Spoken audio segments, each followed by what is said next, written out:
오늘 하나님 앞에서 우리가 함께 받을 말씀은 시편 3편 말씀입니다. 시편 3편은 이제 표제를 보면 뭐라고 되어 있냐면 다윗이 그의 아들 압살롬을 피할 때에 지은 시다. 그래서 사무엘 하 15장에서부터 18장까지의 이 압살롬 반역 사건을 배경으로 하여서 지어진 시입니다. 그 자기 몸으로 낳은 아들이 왕위를 찬탈하려고 자신의 백성들을 그저 속여서 그야말로 패를 나누어서 자기에게 반기를 들었을 때 그것에 대한 이 아비로서의 마음, 왕도 왕이지만 아비로서의 이 비통한 마음을 하나님 앞에 올렸다 해서 이 시는 여기에 되어 있지는 않지만 비탄시다. 너무 슬프고 이 탄식밖에 없는 그런 시다. 이렇게 불리우기도 하는 시입니다.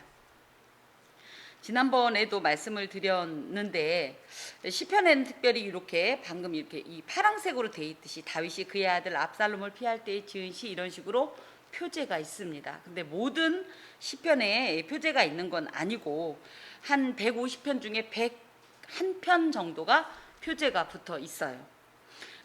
그렇게 따지면 이제 최초의 이 시편에서 3편이 최초로 표제가 붙은 시라고 하겠습니다.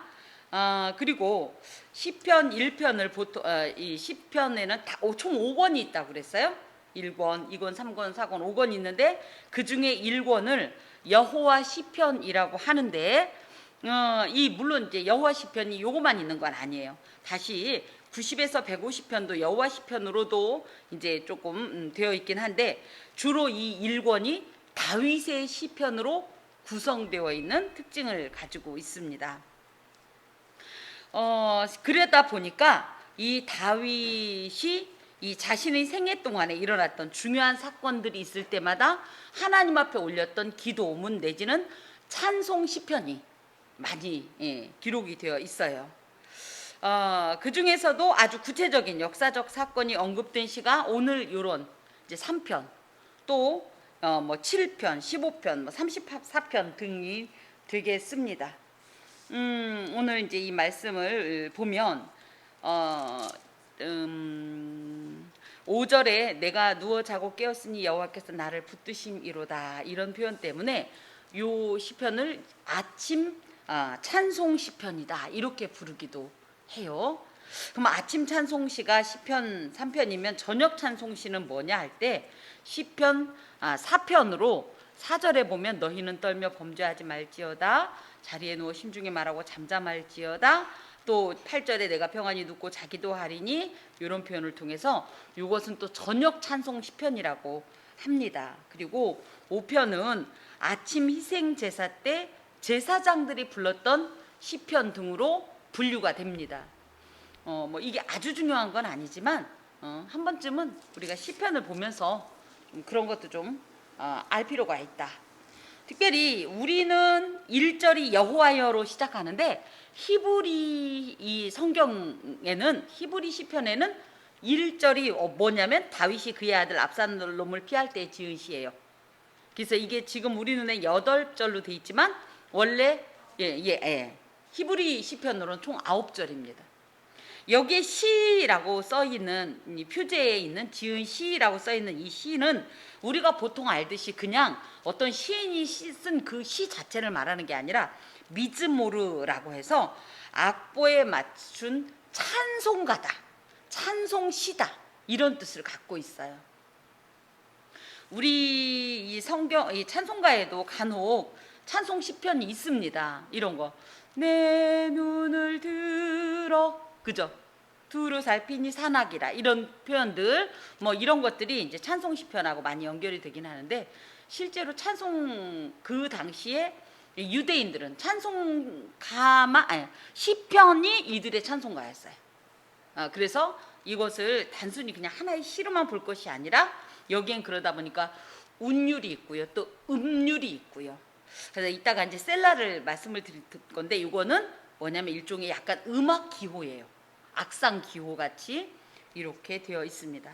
그래서 아까도 말씀드린 것처럼 이것이 비탄, 그래서 가장 슬플 때 이 읊조렸던 하나님 앞에 올려드렸던 찬송이기도 하지만 또 아침 제사 때 또 아침에 너무너무 그 하루를 기대하는 마음으로 불렀던 아침 찬송 시편이기도 하다. 그래서 여러분께서 오겨 이렇게 시편을 이렇게 묵상하게 될 때가 있다면 아침에 예를 들어 시편 이 5절을 쭉 그냥 요 한 절만 갖고 씹으면서, 그죠?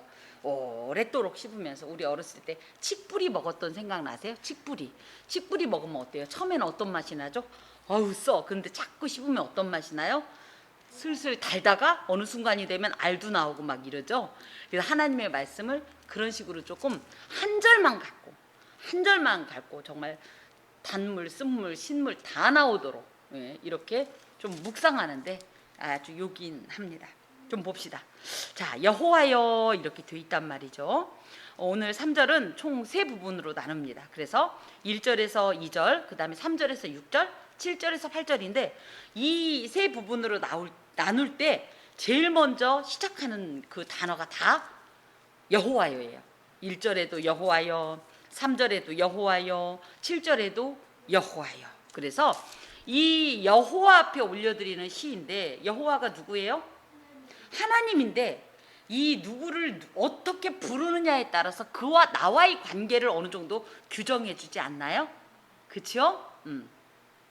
그런 의미에서 이 여호와란 이름은 출애굽기 3장 14절에 보면 모세가 그죠? 애굽에 가서 당신의 이름을 뭐라고 내가 소개하리까? 그랬더니 하나님께서 하신 말씀이 나는 여호와 스스로 있는 자다. 이것을 우리로 표현하면 뭐냐면 나는 나다 이런 뜻이에요. 그런데 사실 창세기에서도 우리가 계속적으로 이제 많이 확인을 해온 바이지만 구약에 특히 여호와라는 표현은 뭐냐면 나와 굉장히 밀접한 관계가 있고 나와 언약을 맺으신 존재라는 뜻을 갖고 있어요. 나와 언약을 맺었다고 할 때 다윗과는 하나님이 어떤 언약을 맺었어요? 예, 맞아요. 사무엘하 7장에 11절부터 그래서 다윗의 왕권을 계속적으로 계승하겠다는 다윗 언약이 기록되어 있습니다. 그래서 이런 언약을 맺은 당사자로서 마치 하나님의 본명을 부르는 것 같은 소리가 여호와여예요. 그래 우리도 마찬가지. 우리도 하나님 앞에 기도할 때 물론 그냥 하나님 할 수도 있지만 우리가 부르는 일종의 하나님을 향한 애칭 같은 게 있지 않나요? 그렇죠? 이런 어떤 것과 연결시킬 수 있습니다. 기도할 때 그냥 하나님보다는 내가 경험한 하나님, 내가 확신하는 하나님, 내가 또 원하는 하나님, 그렇죠? 내가 하나님 나 사랑받고 싶어요 하면 나를 사랑하시는 하나님, 이렇게 하나님을 부르는 거예요. 내지는 아까도 이제 약속이 나왔으니까 하나님이 그때 이 약속 하셨죠? 이 약속을 지켜주세요. 그럼 뭐라고 고백하면 될까요?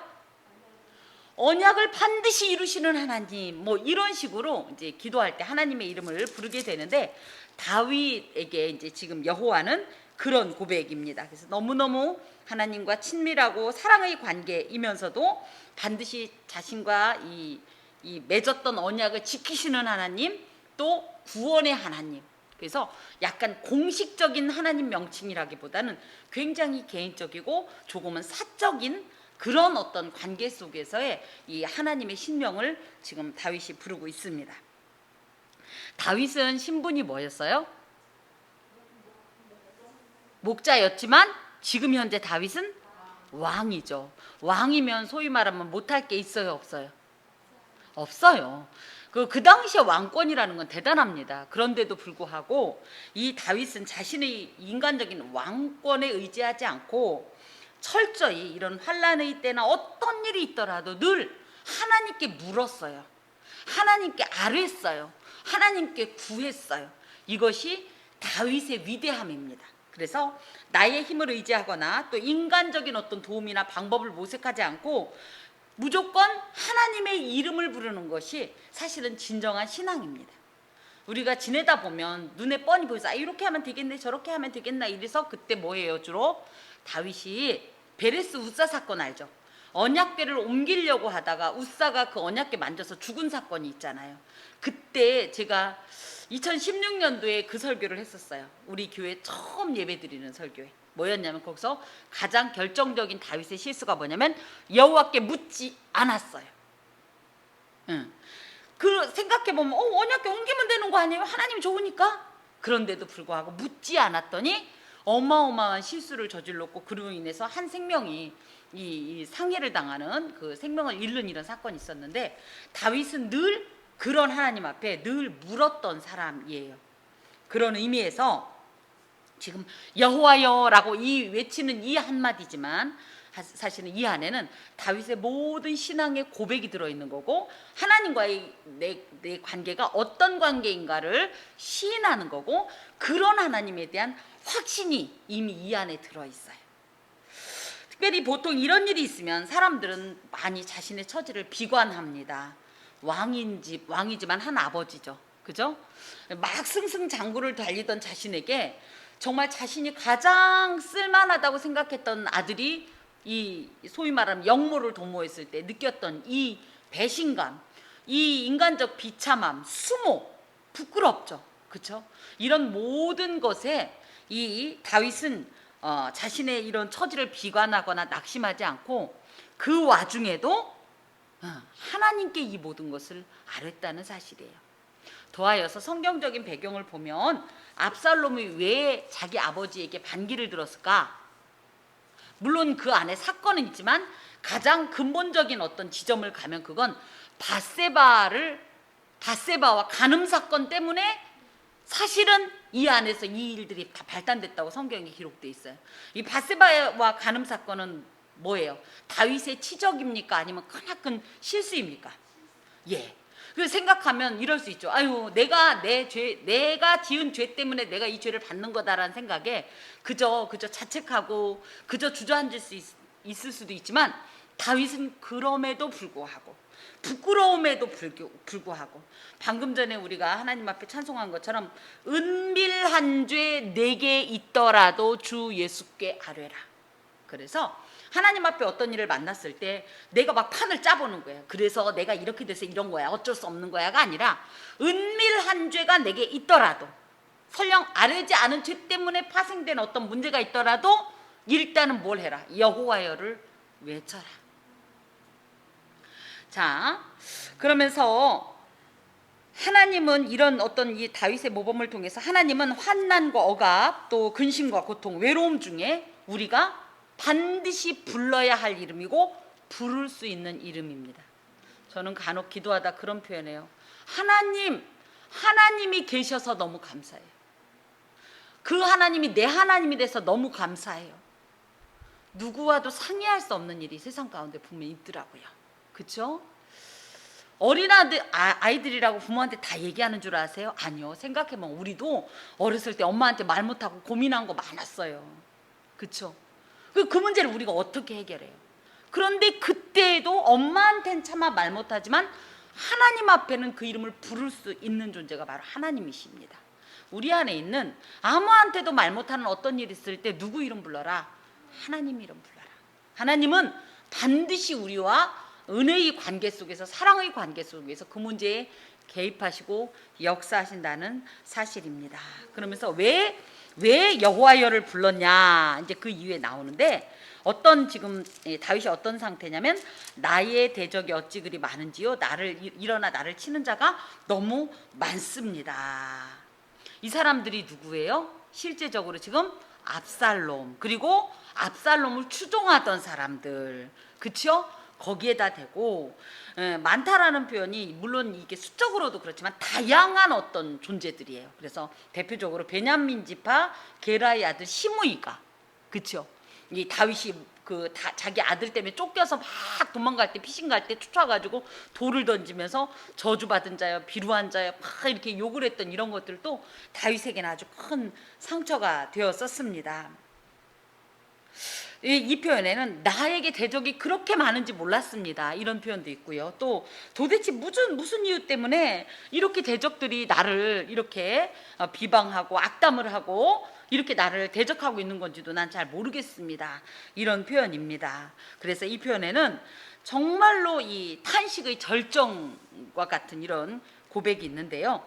이 말 속에는 또 거꾸로 어떤 표현이 있냐면 나는 이렇게 대적이 많지만, 그래서 나는 이 대적들을 다 어떻게 무찌를 수 없지만 하나님께서는 이 모든 대적을 무찔러 줄 수 있습니다.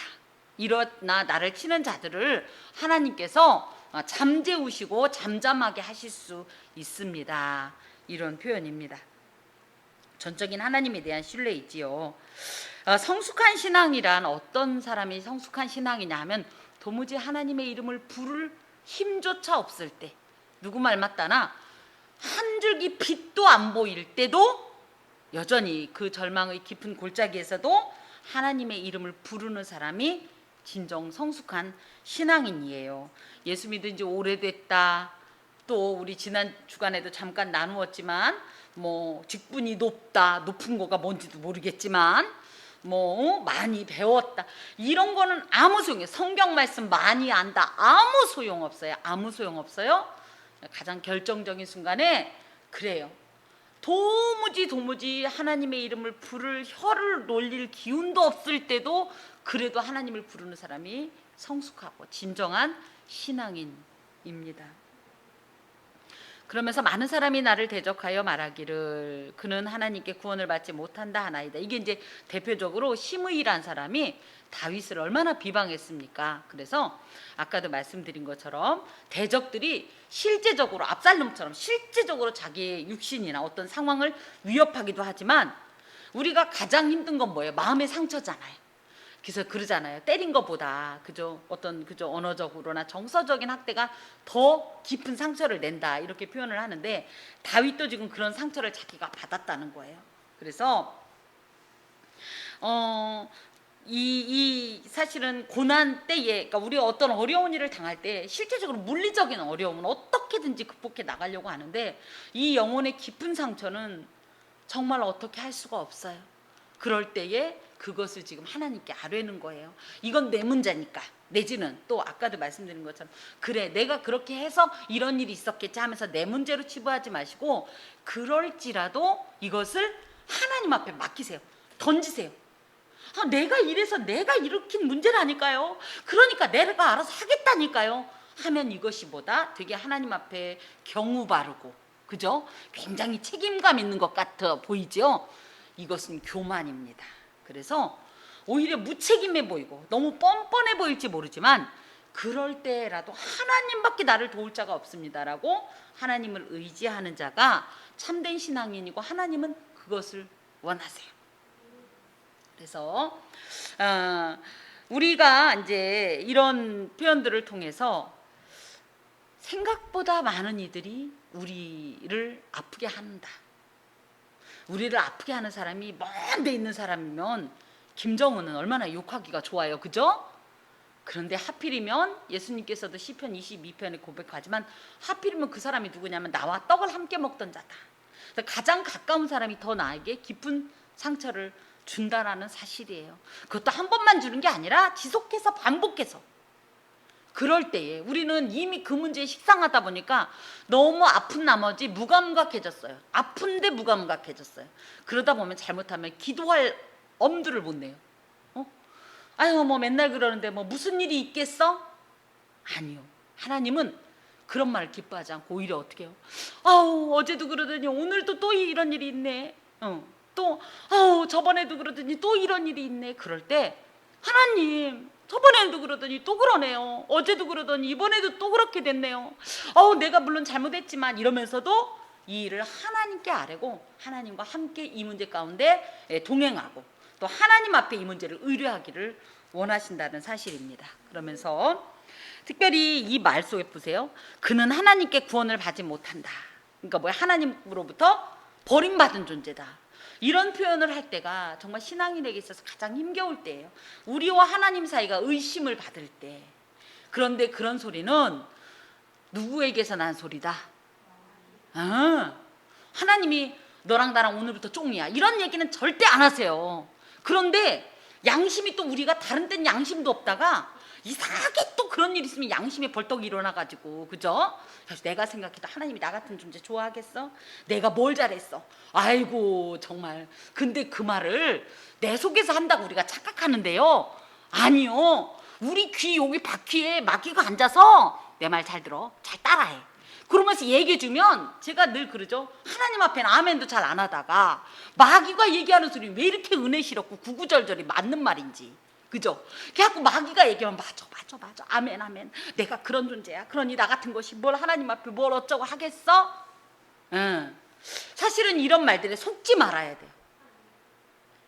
물론 양심의 소리가 있습니다. 근데 그 양심의 소리는 오히려 이 소리 때문에 어디로 향하게 하냐면, 건강하고 하나님이 주신 양심의 소리는요, 이 양심의 소리 때문에 하나님께 나가게 하는데요, 마귀의 소리는 굉장히 경우 바르고 굉장히 무언가 갖춰진 것 같지만 하나님께로 등을 돌리게 해요. 우리가 그걸 꼭 속습니다, 그거에. 그래서 이 많은 사람들이 나를 대적할 때에, 또 많은 문제들이 나를 대적할 때, 특히 그때 그 말이 마치 하나님과 우리 관계를 의심하게 하고 소원하게 하는 말을 할 때 속지 말아야 돼요. 이것은 철저히 누가 지금 하는 소리다? 우리의 대적인 사탄이 짓거리는 소리라는 거죠. 이 사탄은 우리 영혼의 대적자예요. 우리 영혼을 파멸로 이끄는 원수 중에 상원수예요. 이 사탄은 성도가 고난에 직면할 때 많은 사람들을 동원해서, 물리적으로도, 그죠? 그래가지고 아무도 나와 마음을 교류할 수 없는 사람인 것처럼 절망감과 또 하나님에 대한 불신감을 심어줘요. 그러다 보면 우리는 어떻게 해요? 하나님이 다 싫어한다는데 뭘 이래가면서 또 어떻게 해요? 그런 땐 또, 그죠? 그래서 삐지거나 내지는 실망하거나 하다 보면 정상적인 신앙의 길에서 이탈하게 만듭니다. 그런 거를 잘 우리가 분별해야 돼요. 왠지 하나님한테 서운한 것 같고 그러면 그럴 때일수록 더 악착같이 하나님의 이름을 부르셔야 합니다. 성도는 고난의 때일수록 굳건한 믿음 가운데 더욱 하나님을 의지할 때 자신의 영혼을 지킬 수 있습니다. 아멘. 그러면서 여기에 보면 셀라 이렇게 돼 있어요. 이 셀라는 아까도 말씀드린 것처럼 이 어떤 악상 기호예요. 근데 이게 무슨 뜻이냐면 음을 높여라 이런 뜻도 있고요, 내지는 연주의 변화를 줘라 이런 뜻도 있대요. 셀라라는 말이 시편에는 총 68번이 나오고 하박국에 3번이 나와서 총 71번이 성경에 나오는데요. 그래서 음을 높이라는 것이 어떤 의미인지는 모르겠지만 음을 높이면 어때요? 감정이 어떻게 되죠? 다운돼요? 고조돼요? 막 이게 고조되죠? 근데 제가 생각할 때 뭐 정확한 표현인지는 모르겠지만 어찌 되었든지 이 이런 어떤 영적인 어떤 각성이라고 할까? 그래서 더 마음을 열고 더욱 하나님께 외쳐 부르는 어떤 그런 것 때문에 여기에다 이런 악상교를 넣지 않았나 이런 생각을 합니다. 자, 3절에서 6절 보면 여호와여 또 나오는 거예요. 우리가 기도할 때도 그렇죠. 하나님 해놓고 쭉 얘기하지 않고 뭐라 그래요? 뭐 결정적이라면 하나님 했는데요, 안 되겠어 하나님 하다 안 되면 주여 막 이러다, 그죠? 아버지 하다 막, 다 우리의 고백입니다. 그것이 우리가 고백하는 하나님이에요. 그래서 여호와는 나의 방패시고 나의 영광이시고 나의 머리를 드시는 자이십니다. 이 표현에는 다윗이 현실을 바라보는 정확한 안목이 있음을 말해주고 있어요. 뭐냐면 마귀가 얘기하는 소리 들어가면 눈이 몽롱해지면서 제대로 파악을 못해요. 그런데 하나님 편에 딱 붙어있으면 보여요. 네가 자꾸 지금 나를 격동을 시키는구나, 네가 지금 자꾸 나를 까불리는구나, 요거를 딱 감지할 수 있어요. 다윗의 이런 고백이 지금 어떻게 보면 이렇게 많고 사람들이 나를 저주하고 나는 살 수가 없어요, 이런 표현을 딱 해놓고, 그런데 곧바로 여호와여 주는 나의, 그게 무슨 얘기예요? 그렇지만 주님을 바라보니까 정신이 번쩍 나는 거예요. 그러면서 주님은 나의 방패고 영광이고 머리를 드시는 자다 이렇게 표현했는데, 이런 표현 가운데는 현실을 딱 보는 거예요. 그래요, 난 현실이 이래요. 하지만 난 이 현실에 속지 않습니다.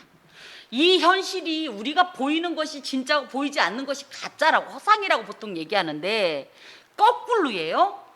보이는 것이 가짜고요, 보이지 않는 것이 진짜예요. 마귀가 보여요? 솔직히 말씀해 보세요. 하나님 보신 분 빨리 손 드세요. 용서해 줄게요. 예, 손 드신 거예요? 저도 사실은 하나님을 육안으로 보지는 못했습니다. 그분을 느끼긴 해요. 그 따뜻한 말소리, 그 장난스러운 말투. 저는 하나님이 그러는 게 너무 좋거든요. 제가 언제 말씀드렸죠? 기도하려고 그러는데 딱 앉자마자 제라나 눈 좀 그만 흘기지? 뭐 이런 표현들. 저는 그런 하나님이 너무 좋아요.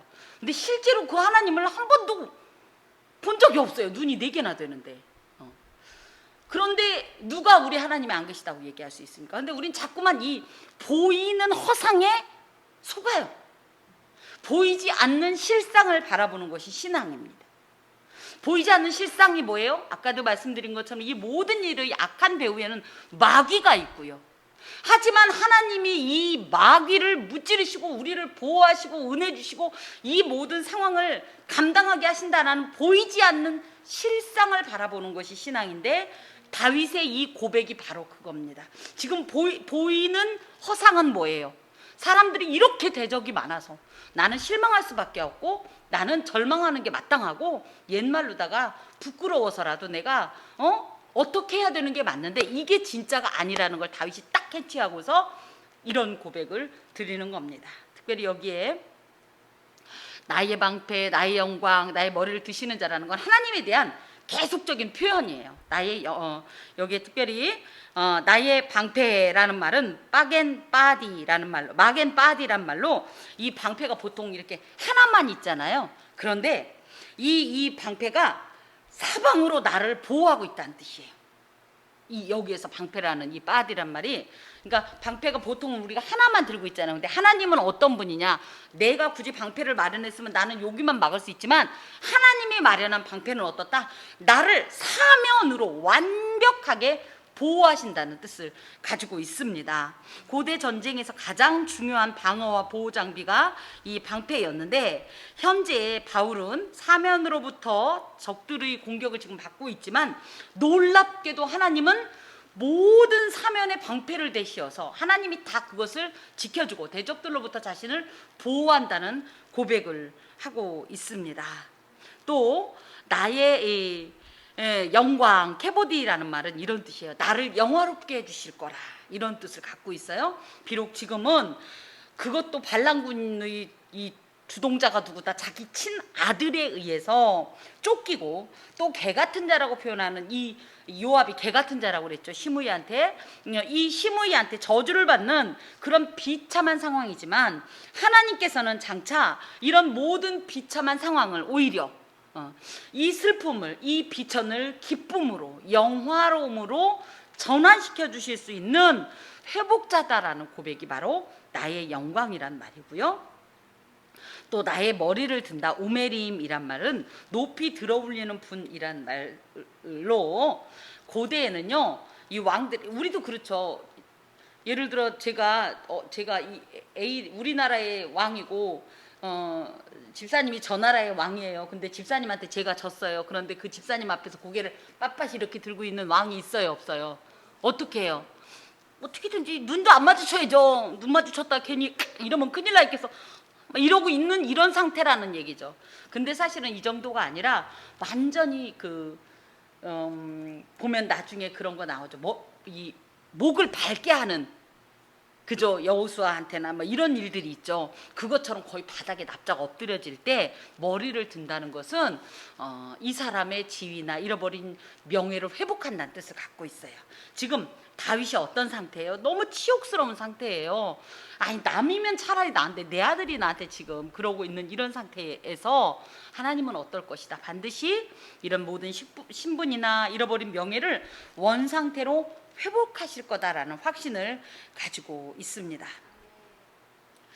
우리는 하나님을 어떤 분으로 알고 계시는지, 믿고 계시는지, 특별히 여기에 머리를 드시는 자이시니다, 이런 표현 또 뒤에도 있지만, 이런 표현은 뭐냐면요, 과거에 나는 그런 하나님을 경험했습니다, 이런 뜻을 갖고 있다고 해요. 그러니까 나는 앞으로 이럴 것입니다만이 아니라 나는 과거에 난 그런 하나님을 만났습니다. 과거에 나의 하나님은 나에게 그런 분이셨습니다. 그것이 그때로 끝나지 않고 그때 나의 과거에 그렇게 나에게 역사하셨던 하나님 지금도 그럴 것이고 앞으로도 그럴 것임을 나는 확신합니다. 이런 뜻이 이 시제 속에, 이 문장의 시제 속에 들어 있는데요. 그런 의미에서 하나님을 기억하는 것, 하나님이 내게 베푸신 은혜를 기억하는 것은 매우 중요해요. 분명히 우리 집사님들 가운데 다 하나님의 은혜를 다 경험했을 거예요. 하나님의 역사를 반드시 체험한 부분이 있습니다. 그런데 뭐야? 이걸 잊어먹고 살아요. 그죠? 그러다가 무슨 문제 만나면 어떻게 할 줄을 몰라 하는데, 만약에 예전에 받았던 이 은혜를 기억하면요, 이 은혜가 과거뿐 아니라 지금도 앞으로도 영원히 함께 하실 거라는 확신이 있으면 오늘 이 문제가 그때의 문제와 전혀 다른 문제라고 해도 나는 이때 만난 하나님 경험으로 오늘을 이길 수가 있어요. 그런 의미에서 우리가 하나님의 은혜를 자꾸 리마인딩 해야 돼요.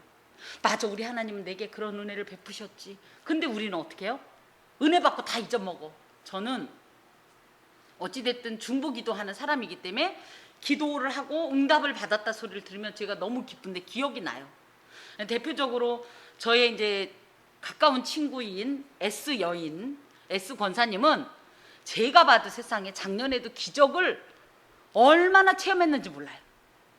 그런데 지금 너 작년에 그런 일 있었잖아. 그러면 그랬었나? 제가 그래서 몇 번이나 그 얘기했어요. 넌 하나님이 나 같은 성격 아닌 걸 감사해. 넌 진작 아웃이야. 제가 이런 표현을 합니다. 여러분, 하나님의 은혜를 자꾸 기억해야 돼요.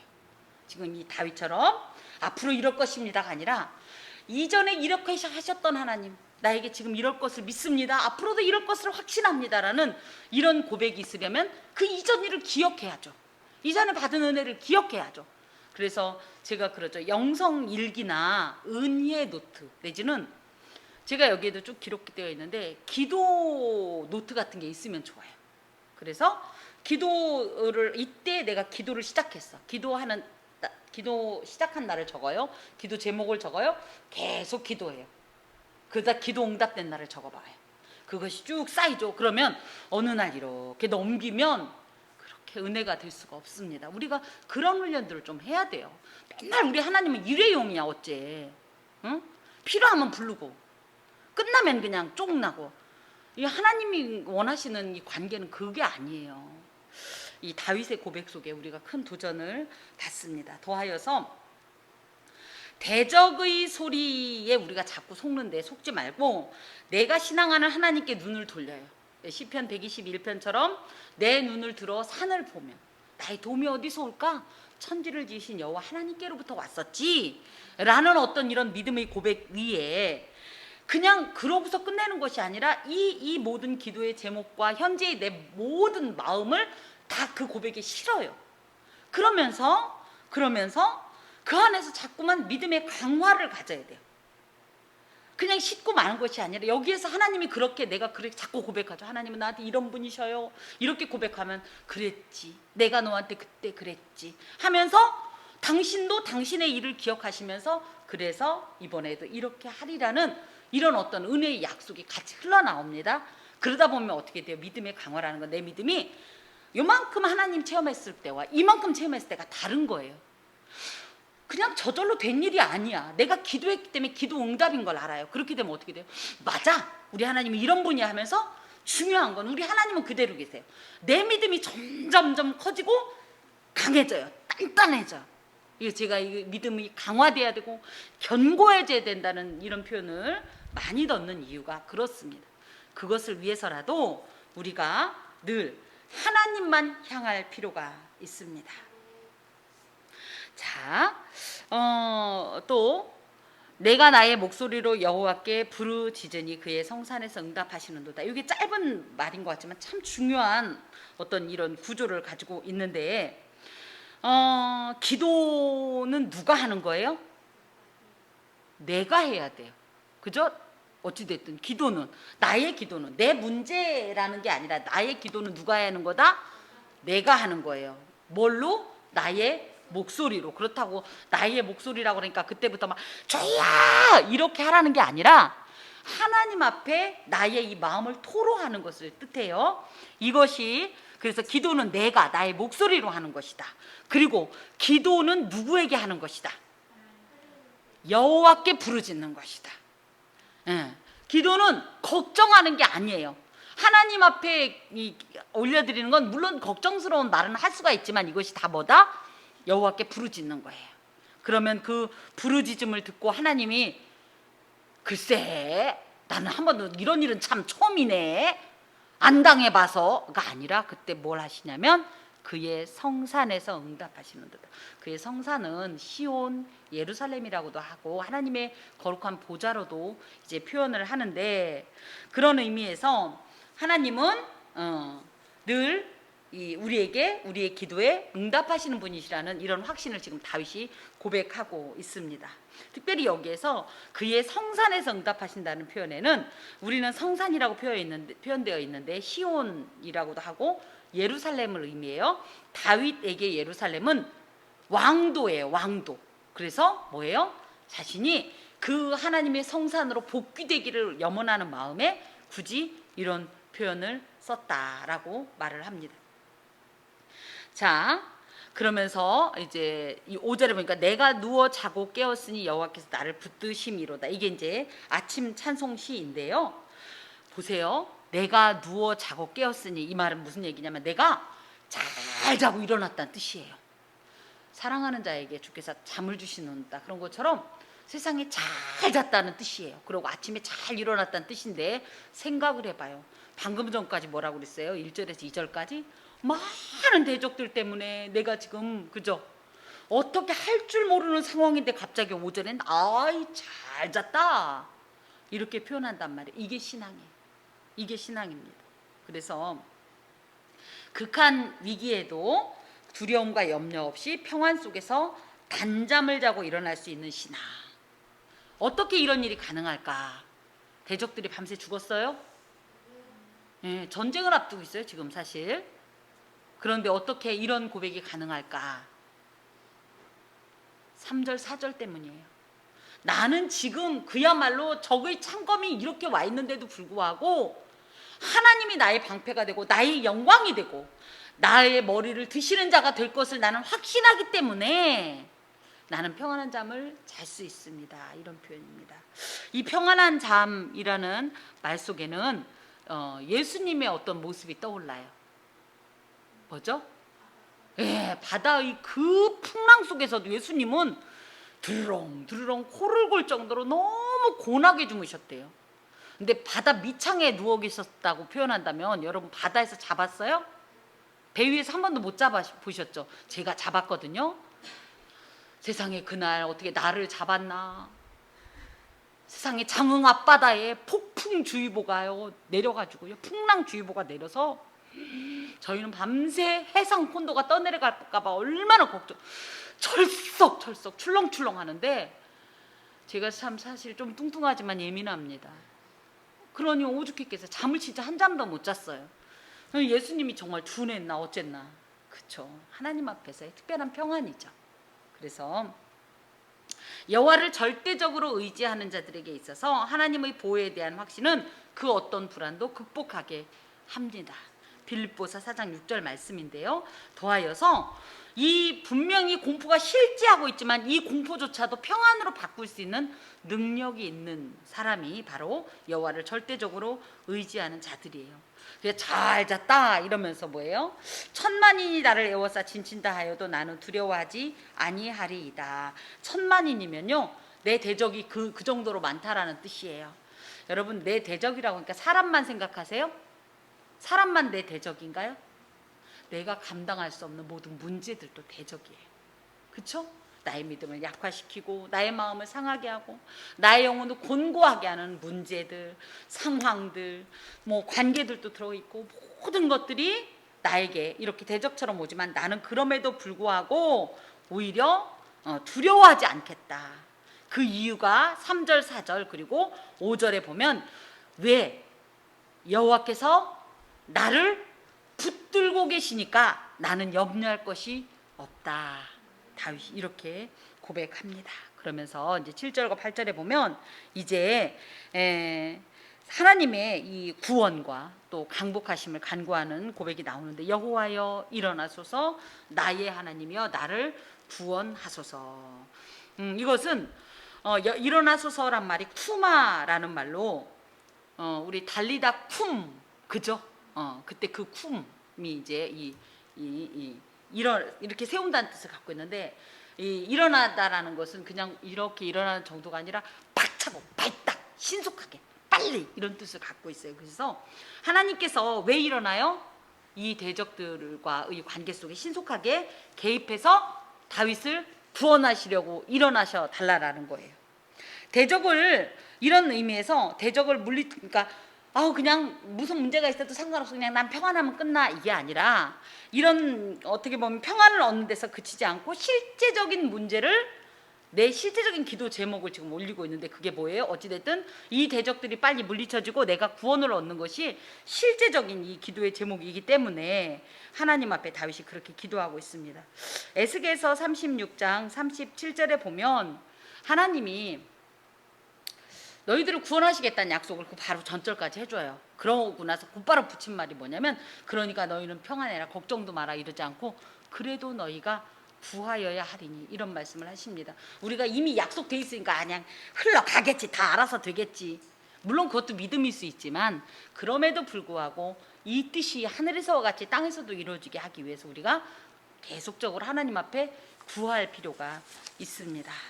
그러면서 이제 그렇게 하나님이 일어나셔서 나를 구원하시는 어떤 내용이 뭐냐면, 주께서 나의 모든 원수의 뺨을 치시며 악인의 일을 꺾으시는 일입니다.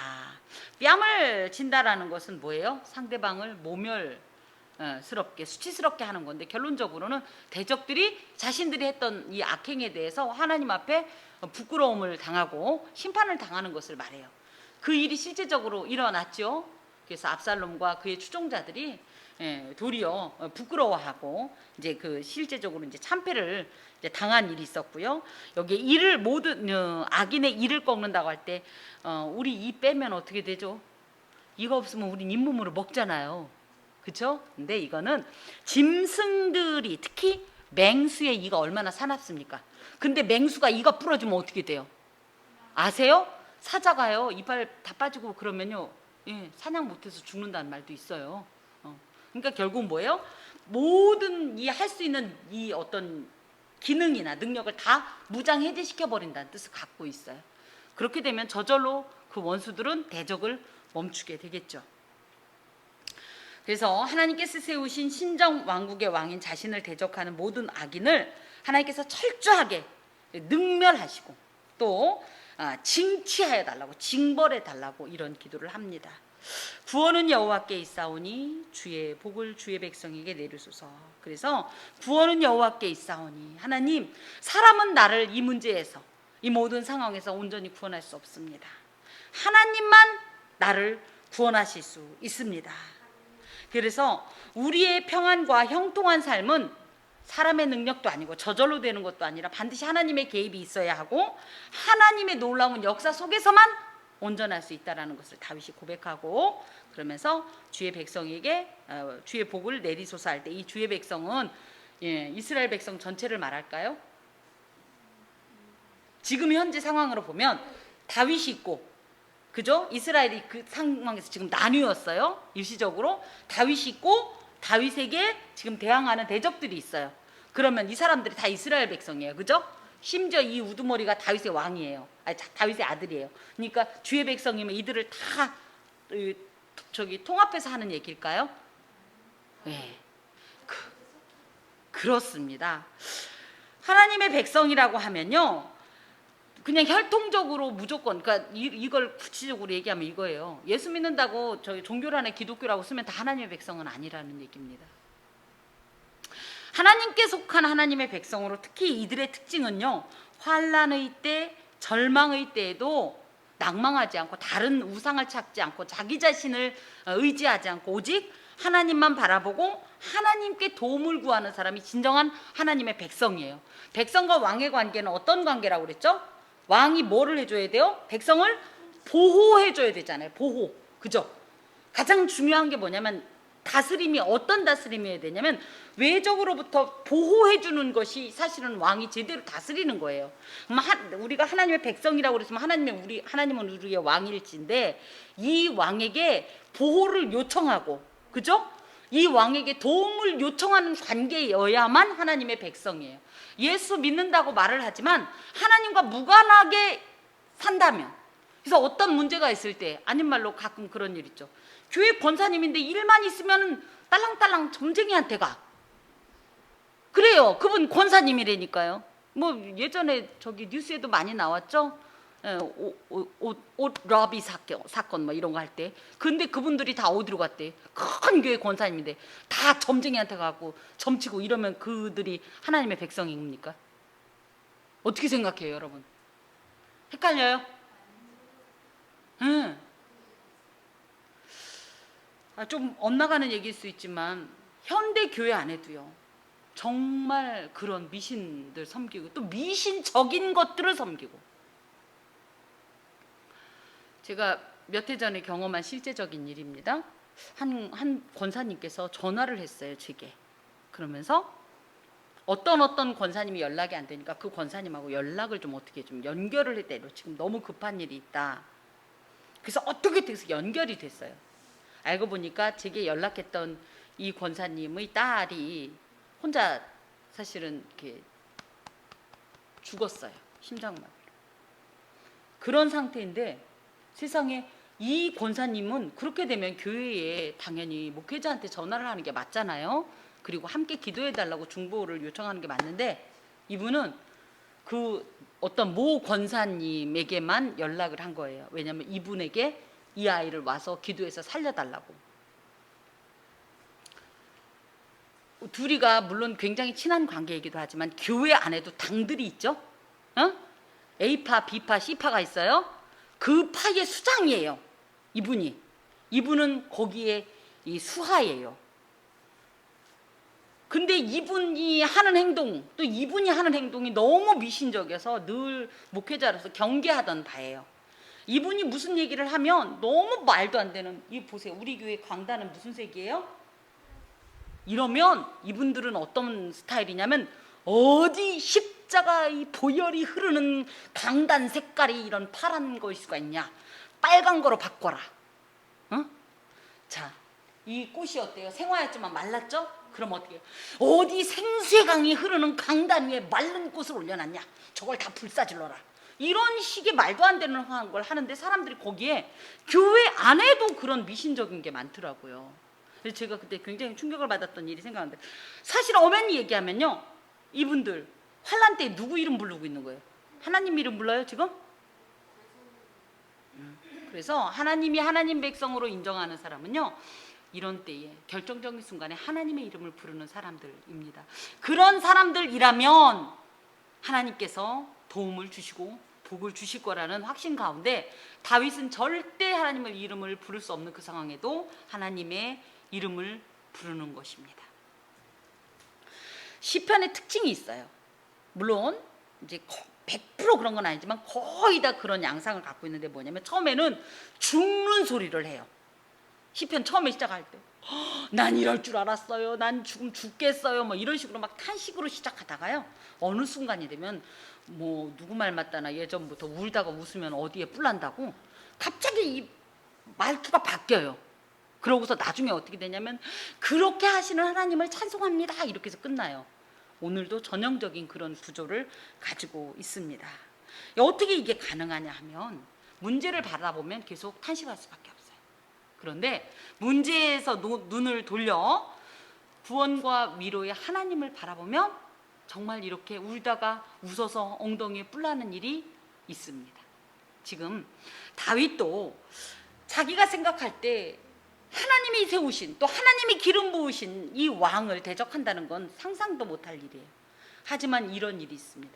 근데 이 문제를 내 개인의 문제로만 생각하고 슬퍼하고 부끄러워하면서 주의 이름을 부르지 않았다면 그 문제에 빠져서 다윗은, 그죠?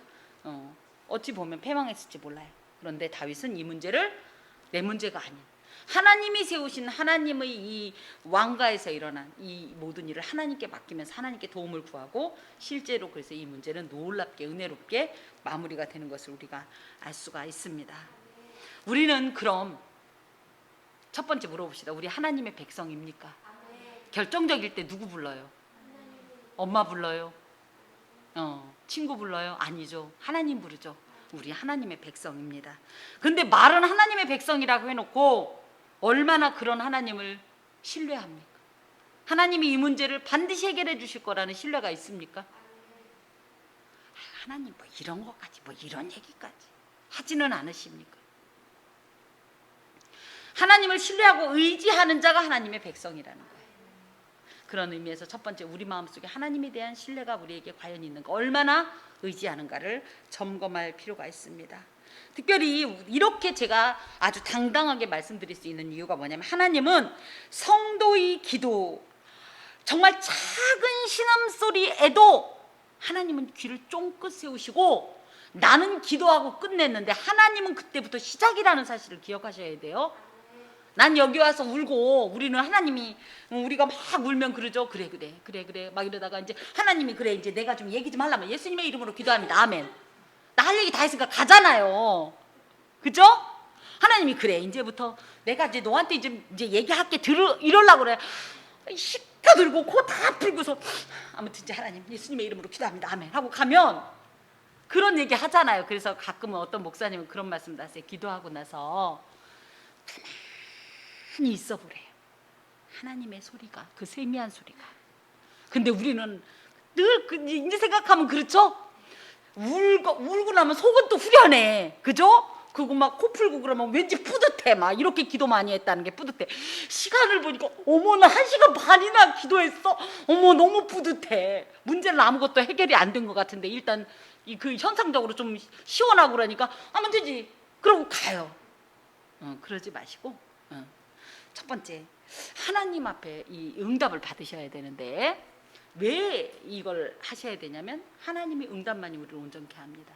무엇보다 가장 중요한 건, 하나님은 우리의 그 어떤 작은 숨소리조차도 외면하지 않으시고 우리 기도에 책임감을 가지고 반드시 응답해 주시기 때문입니다. 그렇기 때문에 성도는 어떤 순간에도 하나님에 대한 신뢰를 잃지 말아야 돼요. 물론 어떤 때는 하나님 내 기도 안 들었나? 나 접수된 거 맞나? 확인해 볼 수도 없고, 그렇죠?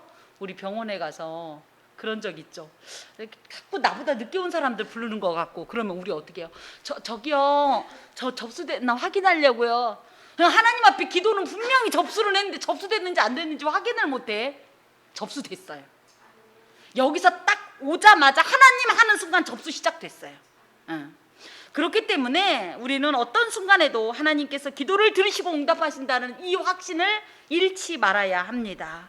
무엇보다도 성도는 하나님을 유일하고 진정한 나를 도우실 분으로 삼아서 의지해야 합니다.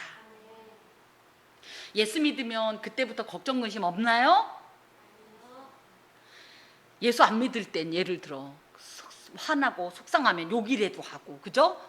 근데 예수 믿으니까 차마 욕도 못하고 더 어려울 수 있어요. 예수 믿는 이 하나님의 백성으로 부름받은 신앙인에게도 얼마든지 많은 대적들이 있습니다. 상처가 있고요, 말도 안 되는 억울함이 있고요, 뻔히 될 일도 안 되는 기가 막힌 일들이 많습니다만은, 그럴 때 이 사실을 우리는 어떻게 봐야 되냐? 절망과 낙심의 어떤 구렁텅이로 볼 것이 아니라 기도의 제목으로 삼는 거예요. 아싸! 이거 갖고 내가 하나님 앞에 기도하고 응답받으리라. 이게 가장 결정적인 어떤 하나님이 우리에게 이 문제를 주시는 이유입니다. 아우, 우리 애는 왜 이러나 몰라. 그건 뭐예요? 이런 상황을 위해 놓고 기도함으로 하나님의 놀라운 역사를 체험하게 하려고 하나님이 지금 쫙 판을 지금 깔아주신 건데, 판 깐 거 보고 진짜 기도는 안 하고 그냥 그 판만 보고 발을 동동거리는 그런 행동하지 말자고요. 이제부터 우리는 절대 절망하고 낙심하지 말고, 아싸! 기도 제목 왔고, 그럼 뭐해요? 하나님 하고 부르는 순간부터 접수가 된다고 그랬죠? 그러면 접수시켜 놓고, 근데 하나님은 안 잊었는데 내가 불안해. 그죠? 접수시킨 건 알겠는데 가만히 생각해, 차트가 점점 뒤로 가나? 하나님이 너무 오래돼서 잊어먹었을까 봐. 그래서 우리는 어떻게 해요? 그 말 또 하고 또 하고 또 하고, 오늘 와서 하고 갔는데 밤새 또 마음이 흔들려. 그럼 내일 와서 또 하고. 괜찮아요, 괜찮아요. 예, 그러면서 우리가 그러는 중에 하나님의 놀라운 은총을 체험할 수 있습니다. 하나님은 우리를 굳게 잡아주시는 분이에요. 우리가 어떤 상황에 있더라도 하나님의 이름을 잊지만 않으면, 하나님의 손을 붙잡고만 있으면, 다윗이 고백했던, 또 다윗이 간구했던 이 모든 역사를 반드시 체험할 수 있습니다. 이것은 하나님의 말씀입니다. 기도합시다. 주님 감사합니다. 볼 수 없고 들리지 않아서 과연 이 모든 상황을 하나님이 아실까? 보셨을까? 과연 하나님은 움직이고 계실까 하는 작은 의심들이 스멀스멀 올라오지만, 하나님 믿음을 주옵소서. 하나님을 바라보고 굳게 하나님을 의지케 하시고 세상 끝날까지 동행하시겠다고 하셨던 그 약속을 붙잡게 하여 주시옵소서. 그리하여서 어떤 일이 있더라도, 정말 다윗처럼 수많은 대적들에 에워싸여 있더라 할지라도, 이 모든 가운데, 이 역경 가운데 확신에 거하는 신앙의 고백을 올리며 주님을 기다릴 때 하나님의 놀라운 은총과 응답을 만나게 하여 주옵소서. 감사하고 예수 그리스도의 이름으로 기도드리오며, 주 예수 그리스도의 은혜와 하나님의 사랑과 성령의 교통하심이 은총을 입은 함께하는 교회의 모든 권속과 그 삶에 영원히 함께하옵시기를 간절히 축원하옵나이다. 아멘.